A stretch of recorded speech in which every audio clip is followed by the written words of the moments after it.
Mayor, thank you so much for being here with us. We appreciate it. I want to talk to you about this. You met with the Army Corps of Engineers yesterday. You mentioned that they were coming to help you all assess, develop a plan. Was a plan developed? Yeah, so we called and asked for help from the Biden-Harris administration, and our two senators, Warnock and Ossoff, were able to help us get the Army Corps of Engineers to come here, and they're on the ground now. So for the last 2 days, they've been taking notes and doing assessments, and it's going to take some time for them to finalize a report, but they are working fast. I'm impressed by the conversations we've been having. My Chief Strategy Officer, Peter Amon, has been working with them day and night to get plans together. So we're going to have our preliminary set of things that we're going to work on starting next week, and then we'll put our Blue Ribbon Commission together, which is going to include individuals that have experience in water, because we're going to take a plan and make it a strategy, and then we go towards implementing it. Is there a timeline of when we could expect a plan from the Blue Ribbon Committee? You said you guys are meeting next week.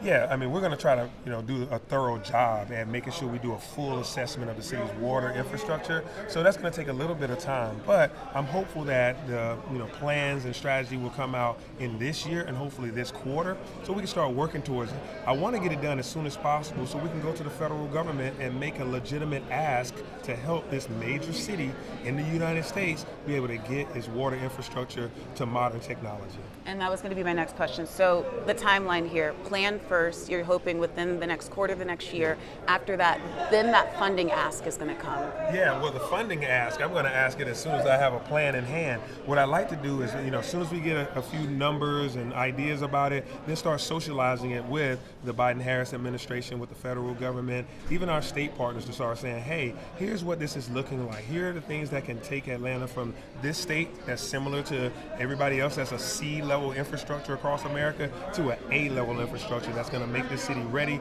for all that it has in store in the future. I want to ask you about your message to residents, business owners. We've heard you speak, especially on the Steam House Lounge, the 11th Street Hub, that they can apply for reimbursements. What about those residents who are worried their water bills might go up? Maybe they were displaced because there was no clean water for their children.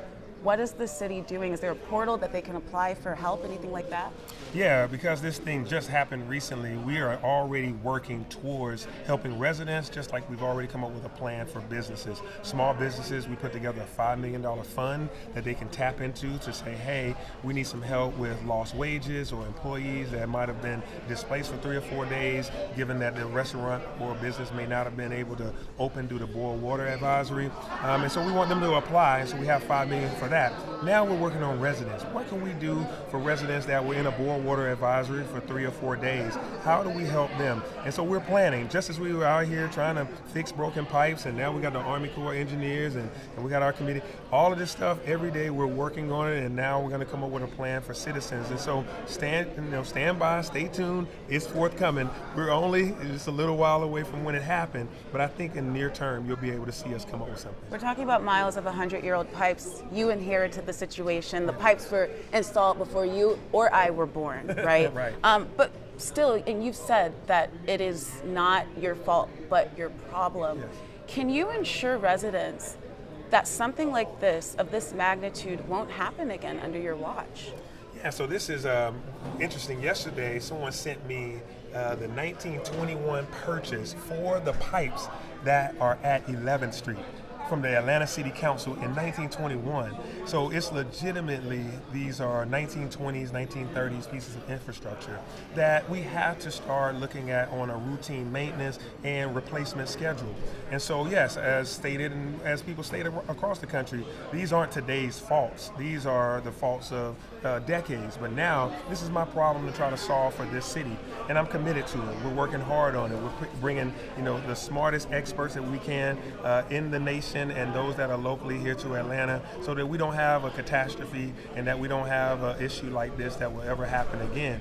We have about 500 water main breaks and leaks every single year. The last 12 months, we've had 500 of them. We've had a few this week. So they get replaced. And I've spoken to people here that say that they deal with this all the time, but with something of this magnitude, residents, they're worried that it's going to happen again. It's like some people see it as like a ticking time bomb, because like you said, 1920s pipes, something that could take decades to fix. It can't be fixed tomorrow. We all know that. But Right. how can you ensure them that we won't deal with something like this again? Or if something like this does happen again, that response is quicker this time?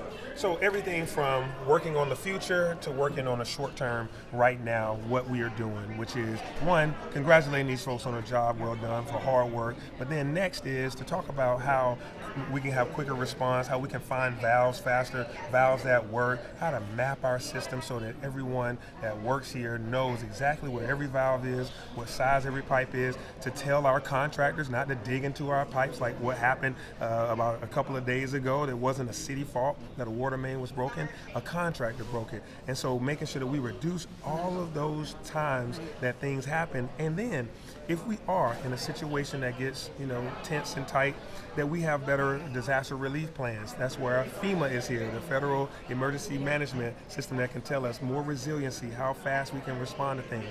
And so I just promise you that I'm going to be standing here answering every question. I stand here today. I come, day and night to be able to respond to the needs of the city. And we're going to get through this together. I know you're about to get pulled away. One more question, if I could. Some people have said that your appointment of Commissioner Wiggins, who spoke today, he started a month ago. Because this happened, they are questioning his judgment, his leadership. What is your message to them? Well, there's a lot of Monday morning quarterbacks after every game, and they're on TV every day talking after every game and after every incident. So I welcome, concern, criticism. If they have a solution, please offer it up. Until then, Commissioner Wiggins is going to lead this team of dedicated workers that's fixing 500 water main breaks and leaks, and try to reduce that down to a lot fewer than that, and to get us to a future state. He's already talking about technology improvements we can have. So this is where we are right now, and stay tuned to see if there's anything else. But right now, we're going to keep on at it. And you can use your engineer degree as well. Thank you so much. That's right, I'm an engineer. Appreciate it. Thank you.